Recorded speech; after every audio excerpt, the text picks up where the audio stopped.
toy drive will provide toys for kids who aren't able to get them this year. There are lots of families who aren't able to afford them, and so we will help them through donations. Our MVP are actual toys.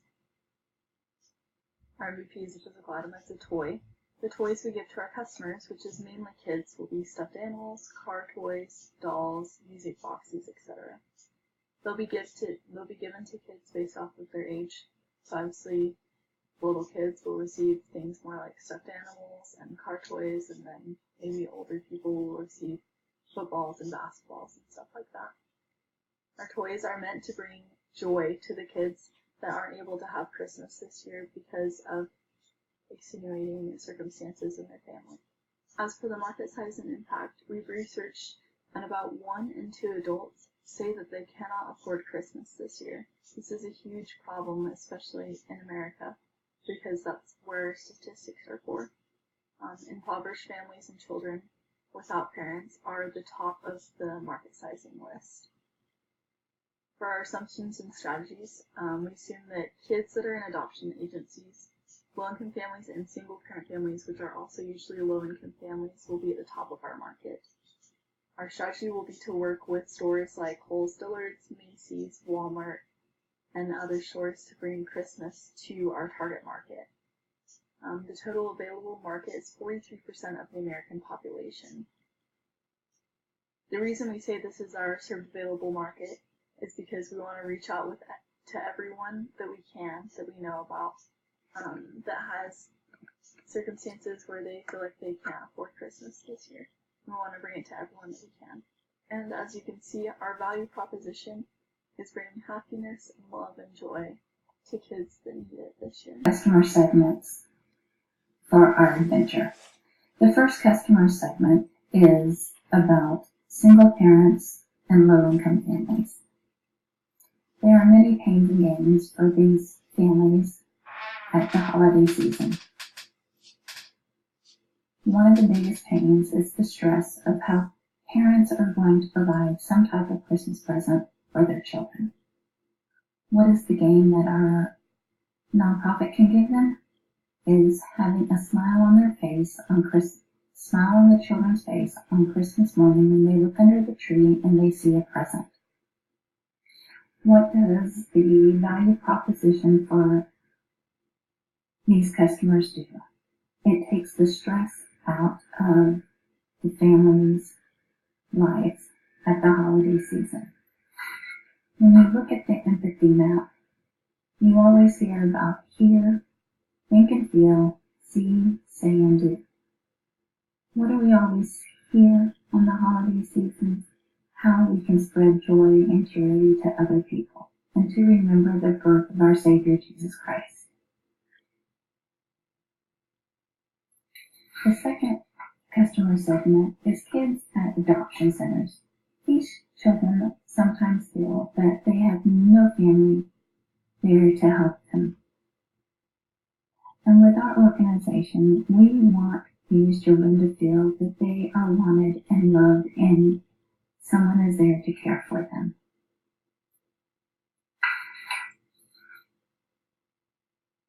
The adoption centers have the stress of providing for these children. We would like to be able to relieve some of that stress.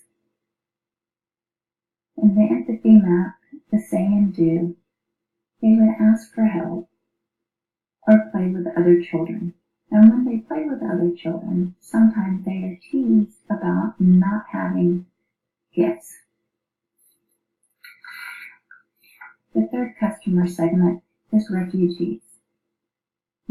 People that leave their country with their clothes on their back and give up their life to go to another country for a better life. We all hear too much about this in the news lately. When they leave with their children, they have nothing to give them when they arrive to a new country that celebrates Christmas or the holidays. We would like to be able to provide them the opportunity to be able to celebrate our holiday season. The first early evangelists are single-parent families and low-income families. They are working multiple jobs to provide the necessities for their families. They don't have the money to spend on extra things like toys around the holidays. The second are those living in adoption centers. These children's lives are already full of trauma and uncertainties. The day is full of change, and each child may not have possessions of their own. The third is refugees. They are living in a world that is foreign to them, and they've had to leave their possessions behind to find safety. We will get our customers by creating a presence in the local community as well as an online presence. We will keep those customers by having our name recognition throughout the community and by having a place where people can donate and be a part of our organization. We will grow throughout referrals to customers that might be in need of our service. Our customers are more than just customers. They're people. We want them to know that we care about them and that they are loved and cared about. Here's an example of one of the flyers that will be spread throughout the local communities to help that community be a part of the service that will be taking place.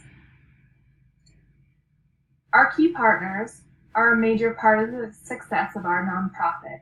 We need to make sure that we have open communication with them in order to keep our flow of donations and volunteers running as smooth as possible.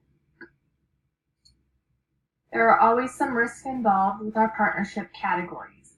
Many toy stores could decide that they don't want to donate or that they don't want the donation bins located in their stores. There could also be a loss of interest with volunteers, especially when it's not during the holiday season.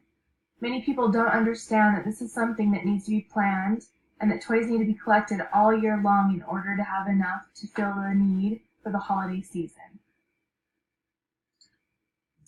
Some major points on our key resources include the employees and the volunteers at the nonprofit feeling that they are also important. They need to see that they are making a change in a child's life. We will need to trademark the slogan of the company as it grows, and we also need to go through financial donors like Fundly and Double the Donation to help this nonprofit get the funding needed to help the storage and get the corporate offices rented. Toys will be distributed by our 2 distribution channels. Since it's a non-profit organization, our revenue comes from donors and fundraiser sales. Our revenue model is pretty simple, and this helps us to identify how the money flows across the process. And we have a very reliable cost and metric plan to identify our financial goals. And for our income statement, we already figured out on a total revenue, including all fixed and variable costs, with a gross sales of $400,000 and a decent sum of $206,700 of operating income and many happy kids' faces. Most important customers are kids at adoption centers and refugees. We will use stands at different locations, events, and toy delivery to approach them. Donors and sponsors are stakeholders that influence our business model. They will help us with marketing material, money, and toys to operate. We will throw fundraising parties to meet with them and set working social relationships with them. Whether society is aware of humanity, service, and love, that will determine our success. We will throw campaigns to humanize people so they can be interested in contributing to our cause. Regarding our resources, it depends on individuals and organizations' willingness to help. We will rely on our events, bodies, and campaigns to make people aware of the emotional needs of our customers. Here is our SWOT analysis. We found 10 pros and 3 cons of our venture. Our VP matches our customer segment needs and produces a strong social impact. Our costs are predictable because they depend on our toy delivery. Our revenue stream is diversified because we will get funds, toys, and marketing material through events and meetings with stakeholders. To prevent a lack of interest, we will rely on brief newsletters and individual sponsorships. Our key partners will increase our brand awareness and funding. On the other hand, our key activities and resources are so related that lacking one stops our operations. Therefore, we will keep a higher control of the monetary and physical donations for correct deployment of resources. Another strengths have to do with our division of customer segments based on their emotional needs, setting physical and online channels to get our brand and activities known, and relying on appreciating and caring-oriented strategies to approach our customers. Here is our initial canvas. Here in red we have the pivots we made. As a result of our interviews, we included more revenue streams to diversify, make sure that we had funds as a key resource since we have to pay shipping and labor costs to start and continue with the business, and added refugees as customers. They are also kids in need for love and safety. Holiday Toy Drive appreciates your attention. If there is anything else you want to know about us, please refer to our file, the PowerPoint presentation, with more details, and contact us. Thanks.